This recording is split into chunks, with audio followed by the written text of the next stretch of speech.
Les usines qui émaillent notre pays nécessitent une très grande surveillance.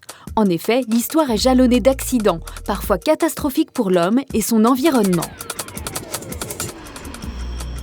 C'est en 1794 que se produit la première grande catastrophe industrielle.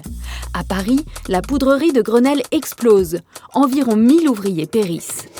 Au début du 19e siècle, les usines fleurissent en Europe et les premières mesures de sécurité apparaissent pour éviter accidents et pollution. Le 15 octobre 1810 est édicté un décret pour encadrer les manufactures qui répandent de mauvaises odeurs. Mais ces 50 dernières années, l'histoire du risque industriel va s'accélérer. Les produits de grande consommation sont fabriqués par des industries chimiques ou pétrolières. Erreur humaine ou défaillance, la manipulation des substances dangereuses utilisées amplifie les risques d'accident. À l'été 1976, au nord de l'Italie, une usine chimique produisant des herbicides explose. 4 communes, dont celle de Seveso, sont touchées par un nuage de dioxine, une molécule hyper toxique. Brûlure de la peau, suspicion de cancer, on estime à 37 000 le nombre de personnes exposées à la toxicité du nuage. De fait, la proximité de plus en plus grande entre les usines et la population font prendre conscience du danger. Le risque doit être pris au sérieux. En 1982, les autorités européennes réagissent et publient la première grande directive dite Seveso I. Elle impose aux industriels de définir le périmètre susceptible d'être affecté par un grave accident. Le 3 décembre 1984, à Bhopal en Inde, des dizaines de milliers de personnes ressentent de douloureuses irritations. Ils suffoquent. Une usine américaine de pesticides vient d'exploser, provoquant un nuage toxique.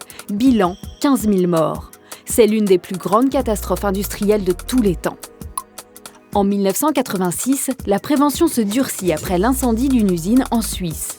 L'Europe décide que toutes les structures qui abritent des substances dangereuses doivent se déclarer et informer les riverains sur les produits et les risques. C'est la deuxième grande directive, Seveso II. 21 septembre 2001, l'explosion de l'usine chimique AZF à Toulouse fait 30 morts et plus de 2500 blessés. En 2003, des plans de prévention des risques technologiques voient le jour. Objectif, sécuriser l'urbanisation des sites potentiellement dangereux. En 2008, la raffinerie de Donges dans les Pays de la Loire connaît une fuite importante. 400 tonnes de fioul sont accidentellement déversées dans l'estuaire de la Loire.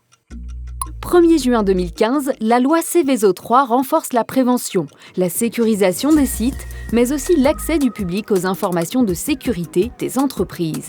10 000 établissements sont concernés dans l'Union européenne, près de 1200 en France et 23 dans les Pays de la Loire. Aujourd'hui, la prévention évolue en fonction des risques. Les procédés de fabrication changent et de nouveaux produits apparaissent. Le risque industriel existera toujours, tâchons seulement de le rendre improbable.